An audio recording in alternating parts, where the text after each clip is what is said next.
My wife didn't cheat in private. She cheated in front of everyone, including me. I never planned on leaving my wife that night. I didn't plan on ending 5 years of marriage in the span of a single elevator ride, but betrayal doesn't schedule itself.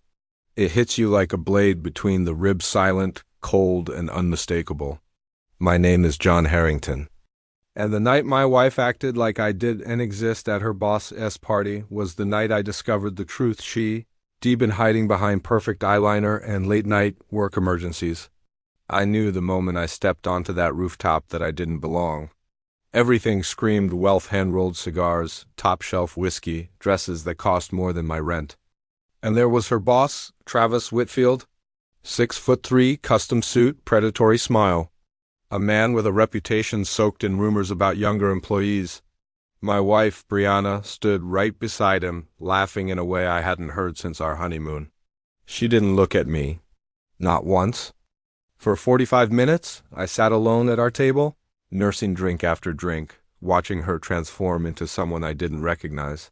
She introduced me once, barely, with a casual wave, as if I were just a plus one she'd been forced to bring. "John, this is Marcus." And then she drifted right back to Travis, drawn to him like a magnet. Her wedding ring glittered under the lights, mocking me. But it wasn't Travis's hand on her lower back that broke me. It wasn't the way she whispered close enough to graze his skin. It was her coworker Melanie, the HR rep, who approached me with pity in her eyes.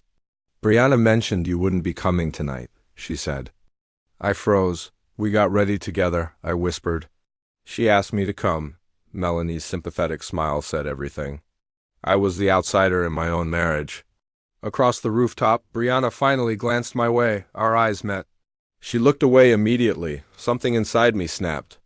I stood up, set my drink down, and walked toward the elevator. No scene, no confrontation. Just a man refusing to be invisible anymore. As the golden doors slid shut, I caught one last glimpse of her. She wasn't chasing me. She was already turning back to him. With each descending floor, rage gave way to clarity. It wasn't just tonight. It was months of canceled dinners, late nights at work, and affection that had faded like old perfume. At 11:42 p.m., my phone buzzed. Her text, "Maybe you'll come back." 4 words, not, "Where are you?" Not, "Are you okay?" I didn't respond. The next morning, Melanie from HR asked to meet. She looked terrified, but determined. "You deserve to know," she said, and then she showed me her phone. A secretly filmed video from the rooftop. My wife, pressed against the wall with her boss's hands on her hips. His lips on hers, no ambiguity, no excuses.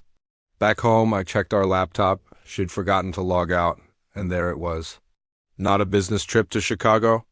A 5-day resort stay in Maui. 2 plane tickets, oceanfront suite. Couples massage. Booked under a folder labeled TMB Hawaii 2023. T for Travis. B for Brianna. My hands didn't shake. My heart didn't race. The numbness was absolute.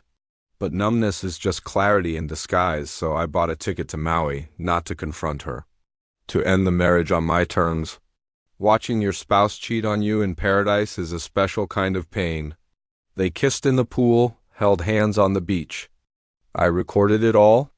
On the 3rd day, a private investigator sat beside me at the bar. "You're either stalking them," she said, "or you're the husband." I actually laughed. She gave me advice that changed everything. End it cleanly. End it with dignity. End it for you. So I did. I wrote a note, placed my wedding ring inside, and left it at the hotel desk. "She's yours now. I wish you luck." Then I left the island without looking back. When Brianna returned home early, panicked, she tried to explain, tried to say it was a mistake. But love without loyalty is just a performance. The divorce took 6 weeks. She didn't fight it.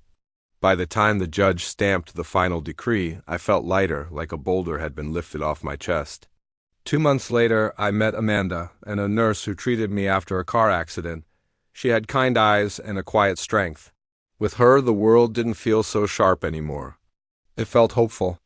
Months later, Brianna texted, "Travis is engaged to his secretary. Guess I wasn't special after all." I didn't reply. Because closure doesn't come from their apology. It comes from your peace. And as I lay in bed with Amanda's hand in mine, I knew the truth. I hadn't lost my wife at that party. I'd lost her long before. That night I simply chose myself instead. Thanks for listening to my story. If you've been through something similar, remember you're not alone. Don't forget to like and subscribe for more stories.